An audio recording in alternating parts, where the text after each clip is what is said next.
설거지를 하다가 가끔씩 그릇을 깨뜨릴 때가 있습니다. 한두 번쯤 그런 경험들이 있으실 겁니다. 밥을 담고 국을 담고 또 물을 마시는 그릇들이 다 깨어지기 쉬운 재료로 만들어져 있습니다. 그런데 우리는 이 깨지기 쉬운 질그릇과 유리그릇에 밥을 담고 반찬을 담고 물을 따라 마십니다. 인간의 생명을 유지하기 위해서는 양식이 필요합니다. 밥이 필요하고 물이 필요하고 양식이 필요합니다. 동시에 그 양식과 음료를 담을 그릇이 필요합니다. 우리 인간에게는 육신의 양식뿐만 아니라 무슨 양식이 또한 필요합니까? 영혼의 양식이 필요합니다. 밥그릇, 국그릇이 깨지기 쉬운 그릇이라면 우리 영혼의 양식을 담는 그릇은 어떤 그릇일까요? 역시 깨지기 쉬운 질그릇에 하나님의 보배를 담는다고 성경은 말씀하고 있습니다. 룻기에 등장하는 주요 인물 나오미, 또 보아스는 어떤 사람입니까? 한마디로 말하면 질그릇과 같은 인생들입니다. 깨지기 쉬운 그릇과 같은 사람들입니다. 보아스는 엘리멜렉의 친족이면서 아주 유력한 부자였습니다. 하지만 나오미와 룻이 모압 땅에서 빈털터리가 돼서 돌아왔다는 소식을 이미 들었지만 직접 그들을 찾아가서 도움의 손을 내밀지는 않았습니다. 이게 인간의 모습입니다. 나오미 역시 약점이 있는 사람입니다. 보아스를 이제 룻과 맺어주기 위해서 이 나오미가 타작마당에 자고 있는 보아스에게 찾아가서 그 발치에 누워 있으면 보아스가 룻 너를 발견할 것이고 그 다음부터서는 남자인 보아스가 모든 것을 다 어떻게 할 것이다? 주도할 것이다. 걱정하지 말고 그냥 너는 몸 단장하고 내가 일러준 대로 행하면 된다. 전통적인 문화 관습을 뛰어넘지 못하는 나오미의 모습, 한계죠. 질그릇과 같은 한계가 누구에게도 있어요? 나오미에게도 있어요. 만약 룻이 어머니의 말대로 그대로 순종했다면 어떻게 됐을까요? 일이 잘못 그르칠 수도 있었겠죠. 근데 룻은 현장에 도착해서 어떻게 하던가요? 수동적으로 보아스가 이끄는 대로 갔습니까? 주도적으로 모든 일들을 이끌어 갔습니까? 주도적으로 모든 일들을 이끌어 갔습니다. 썩은 물은 마실 수는 없습니다. 하지만 썩은 물에도 배를 띄울 수 있는 무엇이 있다고 합니까? 부력이 있습니다. 질그릇과 같은 인생들 이야기 속에도 하나님의 보배를 담고 있는 노아의 방주 같은 배가 뜰 수 있다는 이야기입니다. 고린도후서 4장 7절을 같이 한번 화면을 통해서 읽어보시겠습니다. 시작. 우리가 이 보배를 질그릇에 가졌으니 이는 심히 큰 능력은 하나님께 있고 우리에게 있지 아니함을 알게 하려 함이라. 하나님의 복음을 하나님은 어떤 그릇에 담아 우리들에게 전달하기로 작정하셨습니까? 질그릇입니다. 깨어지기 쉬운 질그릇에 하나님의 스토리, 하나님의 내러티브, 하나님의 이야기가 담겨 있다는 것입니다.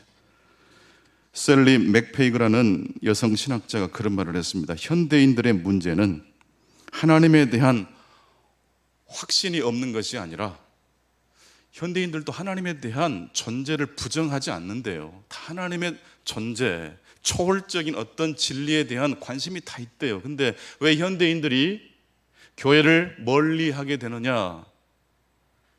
하나님의 존재에 대한 확신이 있으나 그들이 하나님에 대한 인간의 언어를 확신할 수 없기 때문에 종교를 멀리하게 된다는 말을 했습니다. 교회에서 사용하는 언어가 우리 믿음의 사람들이 일상생활에서 예수 안 믿는 사람들과 만났을 때 대화하는 언어가 하나의 그릇과도 같습니다. 무엇을 담는 그릇입니까? 복음을 담는 그릇이에요.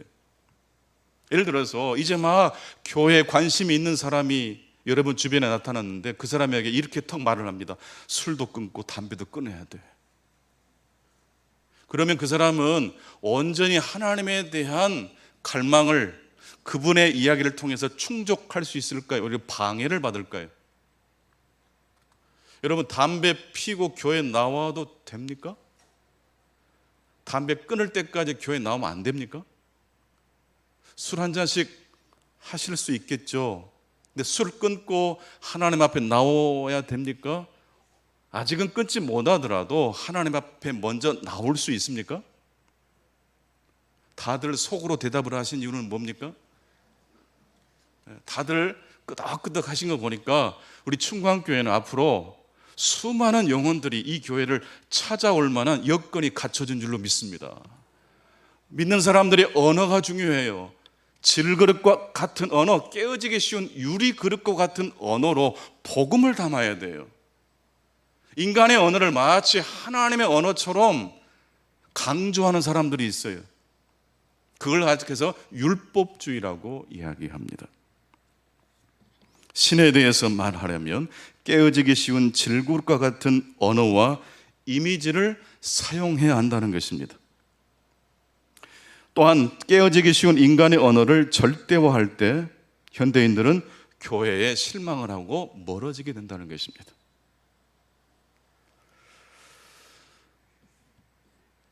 인간의 언어와 인간의 존재가 유리그릇과 같습니다. 그것을 인정할 때 성경을 보는 눈이 달라지게 될 것이고 하나님에 대한 이해가 달라지게 될 것이고 교회를 통해서 우리를 찾아오시는 하나님을 경험하게 될 것입니다.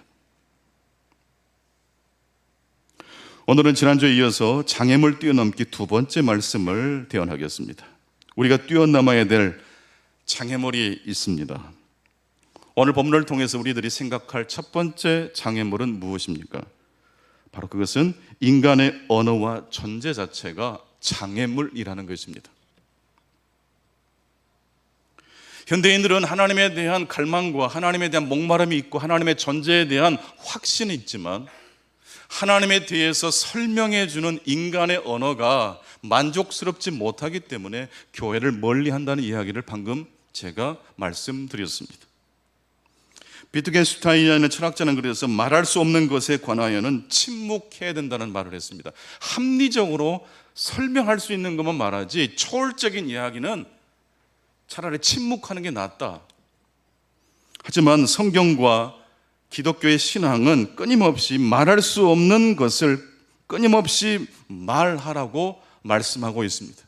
하나님에 대해서 복음에 대하여 우리는 끊임없이 증거하라는 말씀을 듣지 않습니까? 사실 하나님에 대해서 말할 수 있다는 것은요, 말이 안 되는 이야기예요. 초월적인 하나님을 어떻게 인간의 유한한 언어로 이야기를 할 수 있겠습니까? 여러분이 만약 하나님을 경험하고 체험하셨다면 그 경험을 사람들에게 나눌 때 겸손하게, 한번 따라서 합시다. 겸손하게 그 경험을 나누실 수 있기 바랍니다. 내가 경험한 것 외에도 다른 수많은 사람들이 경험을 통해서 하나님을 만날 수 있다는 것을 전제한다면 어떤 신비한 체험을 했다 할지라도 그것에 안주하지 않을 것이고 다른 사람들이 수많은 다양한 방법으로 하나님을 경험한 것에 대해서 인정해주고 격려해 줄 것입니다. 설거지하다가 그릇을 깨뜨리는 일이 이상한 일이 아니듯이 하나님을 담는 인간의 언어가 언제든지 깨어지기 쉬운 언어라는 것을 기억하는 것이 좋겠습니다. 하나님은 완전하시지만 그 하나님을 믿고 경험하는 인간의 언어는 유한하기 때문입니다. 여러분 기억하십시오. 하나님의 보배는 어디에 담겨진 보배입니까? 깨어지기 쉬운 질그릇과 같은 그릇에, 즉 나옴이라는 질그릇에, 보아스라는 질그릇에 하나님의 보배가 담겨 있는 줄로 믿습니다. 질그릇에 영혼의 양식을 담으시고 질그릇에 영혼의 국물을 담아서 하나님은 우리에게 하나님의 말씀을 전달하기를 기뻐하십니다. 이것이 바로 기독교의 신비입니다. 저는 그래서 보아스와 나옴이라는 장애물을 뛰어넘었던 룻이 참으로 귀합니다. 시어머니랑 이야기할 때 답답함을 느끼고 좀 화를 낼 수도 있었겠지 않습니까? 그런데 룻은 나오미가 이렇게 저렇게 해라 했을 때 앞에서는 뭐라고 합니까? 네, 그렇게 하겠습니다라고 순종하잖아요. 현장에 가서서는 아주 자기가 생각한 대로 계획한 대로 추진하지만 시어머니와 관계를 어그러뜨리지 않아요. 보아스가 유력자이면서 우리를 도울 수 있었지만 마지못해 손을 내미는 것을 보고 비겁하다, 위선적이다라고 말하지 않습니다. 누구든지 인간은 유한한 존재, 깨어지기 쉬운 유리 그릇과 같은 존재라는 사실을 누구는 알았어요? 룻은 알았던 거예요. 그래서 약점과 단점을 보았지만 그것 때문에 무너지지 않았어요. 왜 우리의 인생에 장애물이 나타날까요? 그 장애물 앞에 주저앉아 탄식하라고 하나님은 우리에게 장애물을 허용하실까요? 아니면 그 장애물을 뛰어넘으라고 우리에게 장애물을 허락하시겠습니까? 첫 번째 메시지 다시 한번 정리해 보겠습니다. 무엇이 우리 인생의 장애물입니까? 인간의 언어와 인간이라는 존재 자체가 질그릇이라는 사실을 기억하실 수 있기를 바랍니다. 두 번째, 오늘 우리에게 주신 하나님의 말씀입니다. 그렇다면 룻과 보아스에게 나타난 장애물은 언제 나타난 장애물이었습니까? 라는 것입니다. 장애물의 내용만큼 중요한 게 장애물이 나타난 시점입니다. 지난주 우리가 보았듯이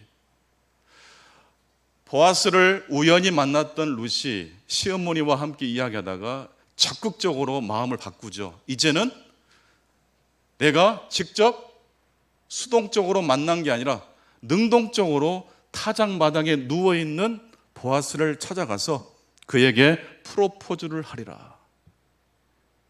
그렇게 해서 한밤중에 누워있는 보아스의 팔찌에 몸단장을 한 룻이 누워있다가 새벽녘에 보아스가 뭔가 이상해서 일어나 보니까 아리따운 여인이 자기 팔찌에 누워있는 것을 보고 깜짝 놀랐죠.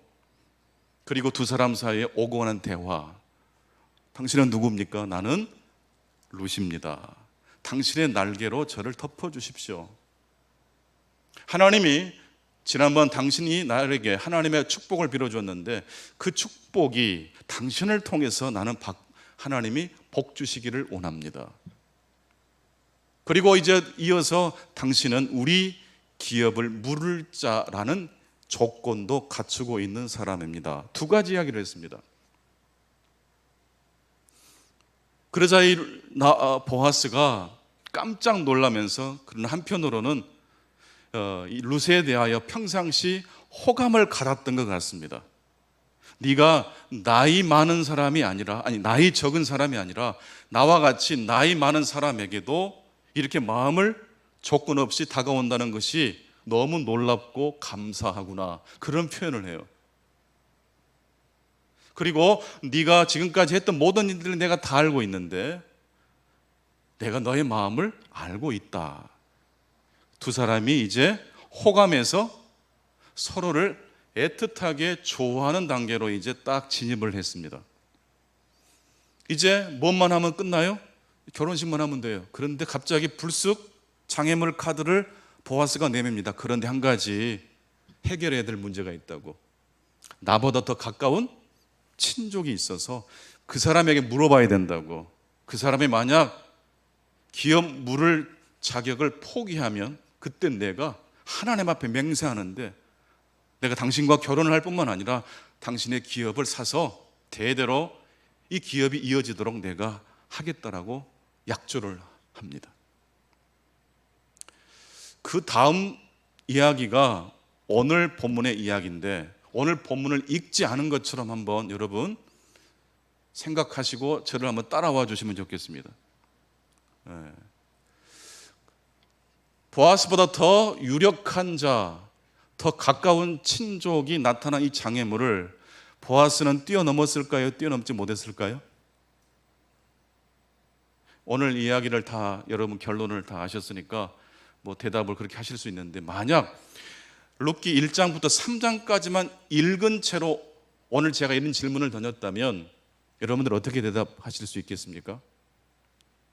지금까지 두 사람의 행적과 만남과 서로를 향한 애틋한 마음을 우리는 다 확인했습니다. 그런데 이 애틋한 마음을 확인한 두 사람 앞에 뭐가 나타났다고요?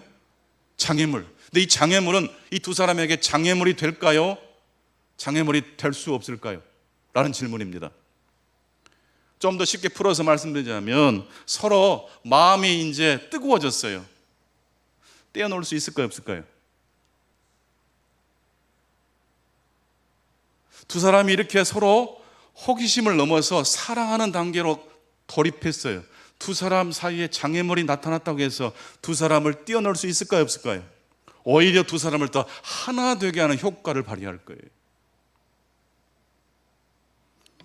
어떤 남녀가 서로 좋아해서 이제 연애를 하게 됐는데 두 사람 다 직장 생활이 바빠서 만날 시간이 없답니다. 그래서 멀어지게 됐고 헤어지게 됐대요. 여러분, 이 말이 어떻게 들리십니까? 이 두 사람은 처음부터 헤어질 사람이었습니다. 왜냐하면 진짜 사랑하면 바쁘다고 못 만납니까? 따라서 수단과 방법을 가려서라도, 아니죠, 수단과 방법을 가리지 않고 기어이 만난다. 5분을 만나기 위해서 회사 앞으로 다녀가는 거예요. 50분 운전해서 5분 만나고 다시 직장으로 돌아가더라도 만나는 관계가 진짜 연애하는 사람이지, 바빠요, 지금 스케줄 너무 꽉 찼어요, 다음 주에 만나기로 하죠. 이 사람은 지금 사랑하는 사람입니까? 이미 사랑이 식어버린 사람입니까? 이 핑계 저 핑계 다 이유와 조건을 대면 끝이 없어요. 근데 정말 사랑하면, 거기에 마음을 줘버리면 장애물은 더 이상 장애물이 될 수가 없어요. 여러분도 오늘 이렇게 뜨겁고 더운 날씨인데 왜 교회 나오셨어요? 몸도 힘드시지만 왜 여러분들 기어이 나오셨어요? 좋으니까. 하나님을 사랑하는 그 사랑의 마음이 여러분을 오늘 이 자리까지 인도하신 줄로 믿습니다. 오히려 그래서 믿음의 사람들에게 나타난 장애물은 사실 장애물이 될 수 없어요. 오히려 하나님의 나라와 의를 구하도록 격려해 주는 북소리가 될 줄로 믿습니다. 시련과 환난을 맞이하게 될 때 우리 그리스도인들은 참 특이한 점이 있어요. 찢기고 넘어지고 장애물을 만날 때 이상하게도 힘을 내요. 비실비실 하다가도 고난과 역경이 오면 기도하고 말씀 보고 얼마나 영적으로 더 치열하게 싸워내시는지 몰라요. 정말 사랑하면 장애물은 뛰어넘을 수밖에 없습니다.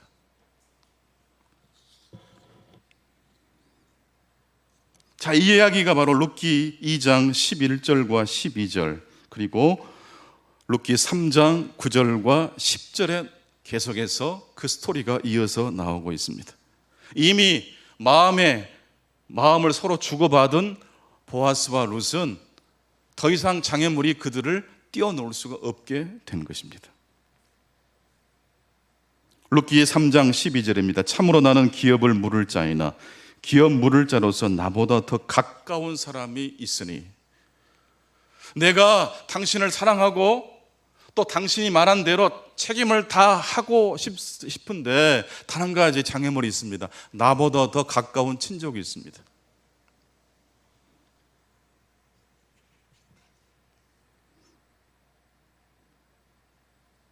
왜 일본이 우리나라를 영원토록 지배하지 못했을까요? 일본 사람들은요, 우리나라를 우리나라 사람보다 더 사랑하지 않기 때문입니다. 아멘이십니까? 일본 사람이 대한민국 사람보다 더 사랑하지 못하기 때문에 이 나라를 계속 지배할 수가 없는 겁니다. 오늘 여러분들의 삶에 찾아온 장애물은 어떤 장애물이 있습니까? 자녀의 문제, 건강의 문제, 직장의 문제, 물질적인 문제, 여러 가지 문제가 여러분들 앞에 장애물로 다가와 있을 겁니다. 그런데 여러분, 그 장애물을 뛰어넘는 비밀을 지금부터 말씀드리고자 합니다. 장애물을 뛰어넘는 비밀은 장애물에 대한 내용을 파악하는 게 아니에요. 언제 이 장애물이 내 삶에 찾아왔는지를 질문하실 수 있기를 바랍니다. 하나님을 사랑하시는 분들만 아멘해 보시겠습니까? 하나님 없이는 저는 살 수 없습니다라고 고백하고 결단하실 수 있는 분들만 크게 아멘을 보실까요? 로마서 8장 28절입니다. 우리가 알거니와 하나님을 사랑하는 자, 곧 그 뜻대로 부르심을 입은 자들에게는 모든 것이 합력하여 선을 이루느니라. 여러분, 하나님을 사랑해 버린 사람은요, 장애물이 없죠. 하나님의 택함을 받은 사람에게는 어떤 장애물도 비껴가죠. 그리스도인들은 설거지하다가 그릇도 깨지 않죠. 그리스도인들이 설거지하면요, 떨어진 컵도 이상하게 잘 착지해서 깨지는 법이 없는 기적이 일어나죠. 그리스도인들에게도 고난과 역경은 찾아옵니다. 하지만 여러분, 그리스도인에게 찾아온 역경과 고난은 언제 찾아온 고난입니까? 우리가 먼저 하나님의 부르심을 통하여 하나님을 사랑하고 난 다음에 찾아온 장애물이 된 줄로 믿습니다. 그래서 우리에게 찾아온 장애물은 우리를 넘어뜨릴 수 없어요. 우리를 주저앉지 못하게 합니다. 오히려 그 장애물이 찾아왔을 때 우리는 더 기도하게 될 것이고 더 열심히 하나님의 말씀을 상고하게 될 줄로 믿습니다. 그래서 장애물이 나타나면 내가 누구인지가 드러나요. 내가 무엇을 사랑하는 존재인지가 드러난다는 말씀이에요.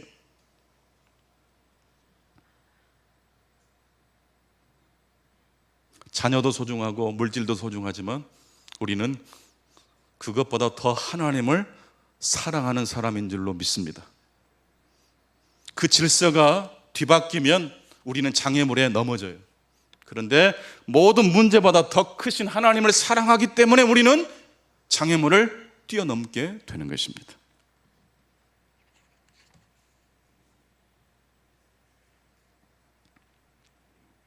전도서에는 헛되도다라는 헤벨이라는 단어가 굉장히 많이 나옵니다. 헛되도다, 허무하다 그런 뜻이 아니라 이 헛됨이라는 단어의 원뜻은 바람, 입김, 찰나라는 뜻입니다. 인생은 찰나와 같다라는 뜻입니다. 그래서 전도서 기자가 무엇을 이야기합니까? 그래서 오늘을 즐겁고 행복하게 살아가자라고 말합니다. 전도서 9장 4절에 보니까 죽은 사자보다 살아있는 개가 더 낫다고 말을 합니다. 아마 이 사람은 과거 화려한 삶을 살았던 사람일 수 있어요. 사자처럼. 그런데 지금 형편이 굉장히 더 가난해졌을 가능성이 있고 더 약한 사람이 되었을 가능성이 높아요. 그런데 그런 지점에 놓여있는 이 사람에게 하나님이 감동하시고 음성을 주셔요. 죽은 사자보다는 살아있는 뭐가 나아요? 개가 나아요. 살아있음이 우리에게 하나님의 선물로 다가오실 수 있기를 바랍니다. 하나님 나라는 가는 나라입니다. 우리가 죽어서 가는 나라이죠. 또한 하나님 나라는 오는 나라이기도 합니다. 마태복음 4장 17절 보니까 회개하라, 천국이 가까이 왔느니라. 오는 나라예요.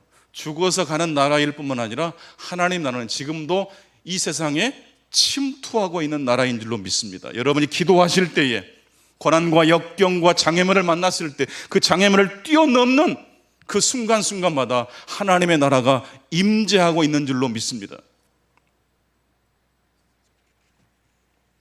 전도서 기자는 전도서 11장 1절과 2절을 통해서 단순히 내 개인의 삶을 즐겁게 하는 것에 머물지 않고 인생은 찰나이기 때문에 유한하기 때문에 깨어지기 쉬운 질그릇이기 때문에 어떻게 이야기합니까? 구제하고 이웃을 사랑하는 삶에 내 에너지를 드리자라고 말을 합니다. 그게 전도서 11장 1절과 2절입니다. 우리 그리스도인들은요 5,000명분을 깔아 뭉개고 혼자 먹는 기쁨보다 5,000명을 먹이는 기쁨에 더 큰 희열을 느끼는 사람들입니다. 쟁취하고 얻는 기쁨보다 뭔가 작은 거라도 나눌 때 행복한 사람이 그리스도인이라는 뜻입니다. 이제 보아스는 아침 일찍 성문 앞으로 가서 장로 10명을 청해서 행정재판을 이제 시작합니다. 때마침 보아스가 룻에게 말했던 기업 물을 자가 지나갑니다. 여러분 이때부터서는 룻이 등장하지 않아요. 보아스가 모든 걸 주도합니다. 룻은 집에 가서 기도하고 있을 거예요. 수동적이었던 보아스가 담대해졌어요. 누구 때문에? 룻 때문에. 믿음이 충만해진 거예요. 그렇게 먼저 아침 일찍 서둘러서 성문 앞에 재판하는 그 성문 앞에 일찍 출발했던 보아스 앞에 우연처럼 한 사람이 지나갑니다. 보아스보다 기업 물을 우선순위가 있는 사람. 여러분, 이게 우연일까요? 여러분, 어떤 문제가 이렇게 꼬였을 때 가만히 계시지 마시고 움직이십시오. 하나님께 기도하시고 말씀을 묵상하고 하나님이 주신 지혜를 붙들고 나아가실 수 있기 바랍니다. 그러면 문제가 하나씩 해결되는 그러한 접점이 이루어진다는 것입니다.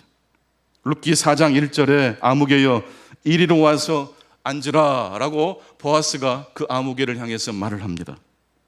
그러면서 룻기 4장 3절에 보니까 보아스가 그 사람에게 이렇게 말합니다. 나오미가 우리 형제 엘리멜렉의 소유지를 팔려 합니다. 이게 무슨 이야기냐면요, 지금 보아스가 굳이 말하지 않아도 될 고급 정보를 이 아무개라는 이 사람에게 알려준 겁니다. 지금 나오미에게는 자식이 없죠. 다 죽고 없죠. 그래서 이 나오미의 그 기업 땅은 이제 물려받을 후손이 없어요. 그러니까 가까운 친족이 이 기업을 사면 그 땅을 소유할 수 있게 된 거라는 말이죠. 이런 고급 정보를 누가 누구에게 알려주고 있어요? 보아스가 이 아무개에게 알려주고 있어요. 보아스는 어떻게 보면 미련한 사람처럼 보여요. 굳이 말해주지 않아도 될 정보를 상대방에게 말해주고 있어요. 근데 이것을 성경은 정직이라고 말해요. 상대방은 모르지만 나는 알고 있는 정보, 그 정보가 상대방에게 유익한 정보라면 우리 그리스도인은 어떻게 해야 될까요? 모른 척 할까요? 알려줘야 될까요? 보아스는 알려주고 있어요.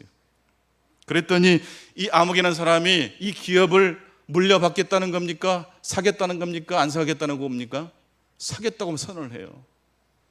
이때까지 이 보아스와 또 집에서 기다리고 있는 룻은 가슴이 철렁했을 거예요. 그런데 그 다음 이야기를 또 보아스가 전개합니다. 좋다. 당신이 이 밭을 살 자격이 1순위이기 때문에 충분히 살 자격이 있다. 하지만 그 밭을 사는 것과 동시에 당신은 룻도 사야 된다. 그리고 그녀와 결혼해서 나오미를 번양하고 룻도 새로운 인생을 펼쳐갈 수 있도록 해야 된다. 그리고 만약에 당신과 룻 사이에 자녀가 태어나면 그 자녀가 이 땅을 이어받게 될 것이다. 듣고 보니까 이 아무개가 아무리 계산해도 자기에게 돌아오는 것이 하나도 없어요. 그래서 안 하겠다고 말을 합니다. 근데 사실 따지고 보면 이건 보아스가 무리한 조건을 더 단 거예요. 왜냐하면 룻과 결혼해야 될 특별한 필수적 의무는 없기 때문입니다. 가문의 한 사람으로서 이 땅이 다른 지파에게 가면 안 되거든요. 원래 이스라엘은. 그래서 친족이 이 땅을 사주는 건 맞지만 굳이 결혼까지 할 필요는 없어요. 근데 이 보아스가 처음에 정직한 정보를 줬습니까? 주지 않았습니까? 줬죠. 그리고 난 다음에 더 강화된 헌신의 이야기를 쑥 내민 겁니다. 그랬더니 이 사람이 그러면 난 못하겠다. 보아스의 작전대로 다 돌아온 겁니다. 근데 보아스의 작전의 특징이 있어요. 정직한 정보를 먼저 상대방에게 줬습니까? 주지 않았습니까? 줬어요. 그리고 난 다음에 더 많은 헌신을 하자라고 권면한 겁니다. 이때 그 아무개라는 사람이 아마 눈치챘을 거예요. 이 보아스가 누구를 자기보다 더 사랑한다는 걸, 룻과 나오미의 가문을 더 사랑한다는 걸 눈치챘을 거예요. 그래서 아마 그냥 포기가 아니라 이 땅과 이 여인에 대한 권리는 나보다는 당신에게 있는 것 같소라고 포기했을 가능성이 매우 높습니다. 그냥 우리 흔히 하는 말로 지성이면 감천이란 말이 있지 않습니까? 이 보아스의 노력과 열심은요, 어떤 열심입니까? 정말 최선을 다하는 열심이에요. 그리고 정직한 방법으로 이 길을 뚫고 지나가고 있어요. 안 그런 척, 상대방이 알고 있지 않은 정보를 나는 알고 있는데 그것을 슬며시 모른 척하고 지나가지 않았어요. 상대방에게 유리한 정보를 다 줬어요. 그리고 난 다음에 본인의 이야기를 덧붙인 거예요. 장애물이 왔을 때 여러분들은 정면 돌파하시겠습니까? 그 장애물을 돌아가는 선택을 하시겠습니까? 하나님 오늘 말씀하십니다. 정면 돌파하라. 처음에는 손해인 것처럼 보이지만 결국에는 하나님께서 그것을 통해서 해피엔딩으로 우리의 삶을 이끌어 가실 줄로 믿습니다. 이제 마지막 세 번째입니다. 인간의 언어와 인간의 존재 자체가 장애물입니다. 그리고 장애물은 그 장애물의 내용보다 더 중요한 것이 언제 그 장애물이 나타나느냐입니다. 사랑하는 사람에게 장애물은 더 이상 장애물이 되지 않습니다. 하나님을 사랑하는 사람에게도 장애물은 나타나지만 하나님은 합력해서 선으로 이끌어 주실 줄로 믿습니다. 끝으로 이제 세 번째, 질것 언어로 하나님을 중재하고 있는 사람들이 오늘 본문에 등장합니다. 이 모든 과정들을 다 지켜보고 있었던 10명의 장로들, 그 장로들의 마음이 흐뭇해요. 보아스가 여전히 매력적인 사람인데 더 매력적인 사람으로 축복하고 싶어요. 마음에 쏙 드는 사람이에요. 누군가를 위해서 자신을 희생하는 사람, 매력 있는 사람이잖아요. 그래서 베들레헴뿐만 아니라 그 지경을 넘어서까지 당신이 유력한 사람 되기를 원합니다라고 장로들이 보아스를 축복해 줄 뿐만 아니라 오늘 본문을 보니까 4장 11절, 4장 12절을 보십시오. 여호와께서 내 집에 들어가는 여인으로 이스라엘 집을 세운 라헬과 레와 두 사람같이 하게 하시기를 원한다라고 축복해 줍니다. 여러분, 이스라엘의 12지파의 조상이 누굽니까? 라헬과 레아입니다. 특히 라헬은 불임으로 고통을 겪다가 하나님이 그 태를 열어주신 사람이에요. 룻과 보아스 사이에 태어나는 자손들이 라헬과 레와와 같이 이스라엘의 12지파를 이루었던 그러한 쨍쨍하고 근사하고 하나님 나라를 위해 쓰임받게 되는 그런 축복의 통로가 되기를 복비로 주고 있어요. 그리고 12절에 보면 다말이 유다에게 낳아준 베레스의 집과 같게 하기를 원한다. 그럼 다말이 유다에게 낳아준 베레스처럼 이 다말이라는 여성은 참 기구한 인생이에요. 우여곡절 끝에 아들을 낳은 사람이에요. 자, 라헬, 레아, 다말 이 세 사람의 공통점이 있어요. 질그릇과 같다는 거예요. 유리그릇처럼 깨어지기 쉬운 존재입니다. 그런데 하나님은 그런 깨어지기 쉬운 유리그릇과 같은 존재 속에 하나님의 이야기를, 하나님의 복음을 담아주셨다는 겁니다. 이 이야기가 지금 무슨 이야기라고 여러분 생각하십니까? 단순히 라헬과 레아와 다말의 이야기라는 뜻입니까? 오늘 우리의 이야기이기도 하다는 것입니까? 질그릇이라고 생각하는 모든 사람들에게는 이 하나님의 축복이 동일하게 작용될 줄로 믿습니다. 정말로 우리가 내 스스로 힘으로는 아무것도 할 수 없다는 고백을 하고 그런 절절한 마음이 들 때 성령은 역사하실 줄로 믿습니다.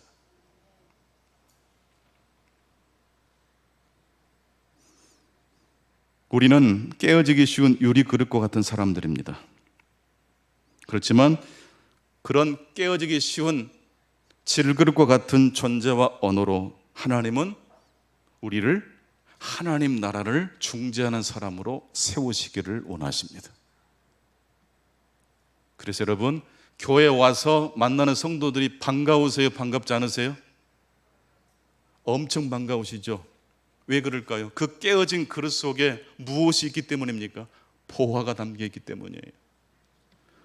유홍준 시인이 사람을 쬐다라는 시를 지었는데 이 시를 마지막으로 같이 보시고 오늘 말씀을 맺겠습니다. 햇볕을 쬐야지 건강해지잖아요. 근데 유홍준 시인은 햇볕을 쬐는 것처럼 사람을 쬐야 된대요. 사람을 쬐지 않으면 어떻게 되는지를 그 시를 통해서 이렇게 설명했어요.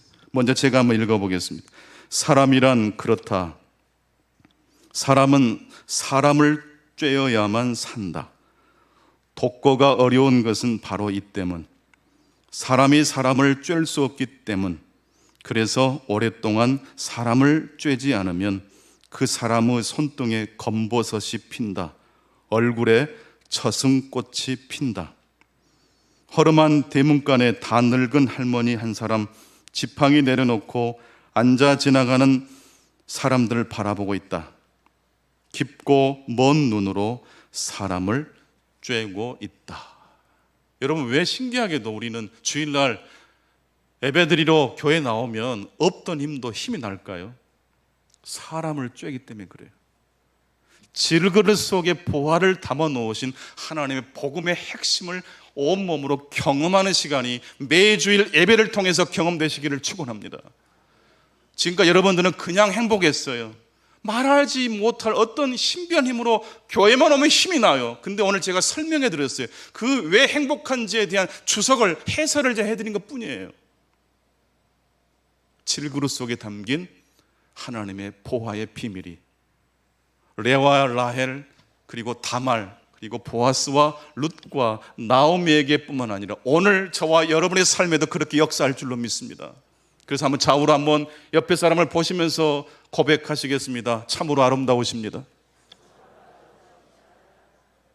우리 전라도식으로 한번 인사 한번 다시 하겠습니다. 참으로 징하게 아름답습니다. 햇볕보다 사람을 쬐실 수 있기 바랍니다. 하나님의 말씀을 통해서 오늘 또 힘을 얻게 되시고, 그 말씀을 통해서 장애물이 있는 세상 한복판이지만 비껴가는 것이 아니라 정변 돌파하시고 정직하게 올곧게, 그러나 하나님 앞에 내 스스로 힘으로는 아무것도 할 수 없다는 겸손한 마음으로 하나님을 의지하고 나가신다면 모든 것을 합력하여 선으로 바꾸신 하나님께서 여러분의 건강을 책임져 주실 것이고 경제적인 문제, 여러 가지 어려운 문제를 해결해 주실 줄로 믿습니다. 기도하겠습니다. 아버지 하나님, 영광을 높이 받아 주시옵소서. 질그릇과 같은 저희들에게 찾아오시고 임재하시고 우리를 통해서 하나님의 위대한 복음을 중재하는 거룩한 사명자로 세워주신 것을 감사합니다. 성공과 열매를 통해서뿐만 아니라 실패와 좌절과 깨어진 이야기를 통해서도 얼마든지 하나님의 이야기가 운반될 수 있다는 이 이야기를 저희들이 가슴에 깊이 새기고 나갈 수 있도록 도와주옵소서. 나의 나된 것은 하나님의 은혜라는 사실이 그래서 언제든지 고백되게 해 주옵소서. 건강할 때도, 슬플 때도, 일이 잘 될 때도, 일이 꼬여졌을 때조차도 오직 하나님의 영광을 드높일 수 있는 충공의 모든 성도님들 되게 해 주옵소서. 예수 그리스도 이름으로 기도하옵나이다. 아멘.